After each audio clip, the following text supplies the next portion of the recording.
بسم اللہ الرحمن الرحیم۔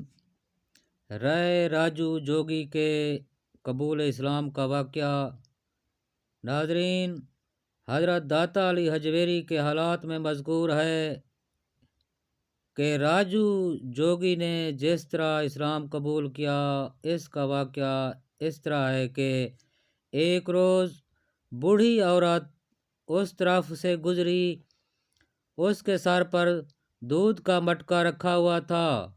آپ نے اس عورت کو بلا کر کہا کہ تم اس دودھ کی قیمت لے لو اور یہ دودھ ہمیں دے دو۔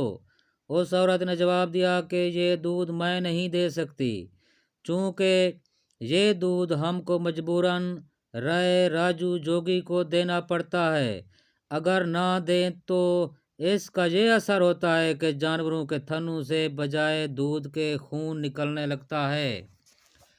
آپ اس عورت کی بات سن کر مسکرائے اور فرمایا کہ اگر تم یہ دودھ ہمیں دے دو گی تو اللہ تعالیٰ کے فضل و کرم سے تمہاری گائیں بہت سا دودھ دیں گی اور جانوروں پر بھی کوئی اثر نہیں ہوگا۔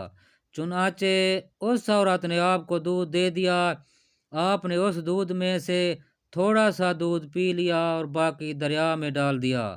جب وہ عورت گھر واپس آئی اور شام کو جانوروں کو دوہا تو جانوروں نے اس قدر زیادہ دودھ دیا کہ سارے برتن بھر گئے اور دودھ ختم نہیں ہوا۔ یہ خبر آنن فانن قرب و جوار کے دیہات میں پھیل گئی اور لوگ دور دراز دیہات سے اپنے اپنے جانوروں کے دودھ آپ کے پاس لانے لگے۔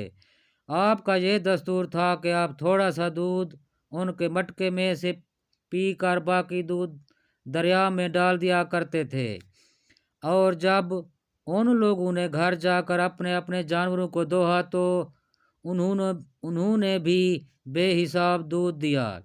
اس کرامت کا یہ نتیجہ ہوا کہ اب کوئی دودھ والا بھی رائے راجو جوگی کی طرف رخ نہیں کرتا تھا اور آپ کے پاس لوگ جوک در جوک آنے لگے۔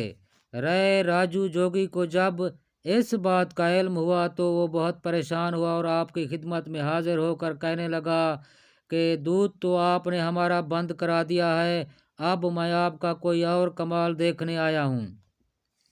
آپ نے فرمایا، میں جادوگر تو ہوں نہیں جو کمالات دکھا سکوں، میں تو ایک عاجز اور مجبور انسان ہوں، اور باقی اگر تم میں کوئی کمال ہے تو دکھاؤ۔ چونکہ اس جوگی نے بڑی بڑی ریاستیں کی تھیں اور مجاہدہ میں زندگی گزاری تھی، اس نے آپ کے سامنے کئی کرشمے دکھائے، حتیٰ کہ ہوا میں اڑنے لگا۔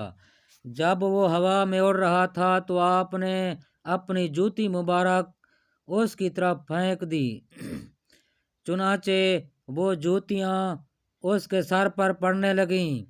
جب حق کے سامنے باطل کی کوئی پیش نہ گئی تو اس نے آپ کی خدمت میں حاضر ہو کر اسلام قبول کیا اور آپ کے دست حق پرست پر بیعت ہو گیا۔ اس بیعت کے بعد آپ اس کے باطنی اور روحانی اصلاح فرماتے رہے۔